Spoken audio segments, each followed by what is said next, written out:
And most of you saw it above the fold on the front page.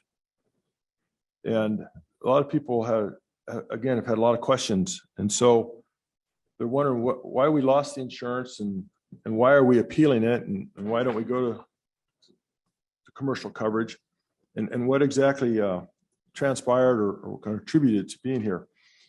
And the paper had an interesting perspective. I'd like to share some additional information. On that table over there is a copy of the letter from ICRIM. If you'd like to see what the actual letter says. Also on that table is a copy of the loss runs. Now, the paper very casually, I hope we have a representative from the press here today. That would be very nice. Representative from the press. Mr. Chairman. But it was a large windstorm. They mentioned it briefly. I'm commenting on Mr. Chairman, that loss run is not public information. Well, that is confidential. Well, apparently it is now, sir. I've made it public. And I'm gonna talk about this because obviously they know about all this and they're smart about it. So the windstorm that may have had some impact was 1.5 million plus of the 2.3 million. The rest of it's under the prior president. EEOC complaint, whistleblower discrimination, retaliation, misconduct, IHRC retaliation, discrimination, disability, alleged wrongful advice from advisors, another IHRC complaint, another IHRC complaint. You know, we've had no personnel claims under Dr. Sabali, but we had plenty under the prior administration. And then the only claim that's been of recent, which is a small percentage, just barely 10% of this, was from the same individual who was in charge for all these other claims.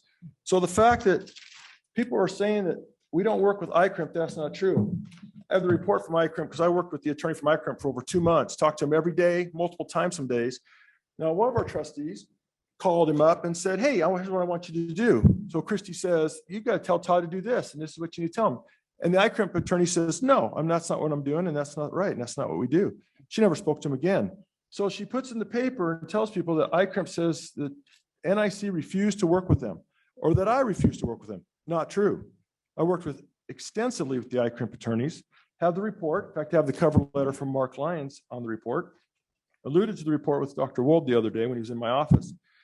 So I want the people to know that this is wrong, and that Todd Banducci and by extension, Greg McKenzie did not lose our coverage.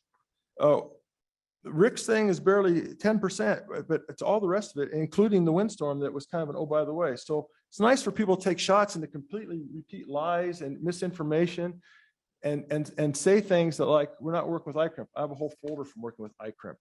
And the report from Mr. Hall that says, here's your options. And then I followed down as he described the options and how we needed to proceed with those options.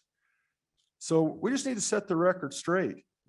There's a whole lot of stuff, most of it in the 18, 19, 19, 20, and 2021 into the beginning there. So that's not anything to do with the last year. And I don't like being maligned and mistruths and lies in the paper that are being repeated. So I guess to the press, if you're going to help the college, some journalistic integrity and honesty would be helpful, and accurate information.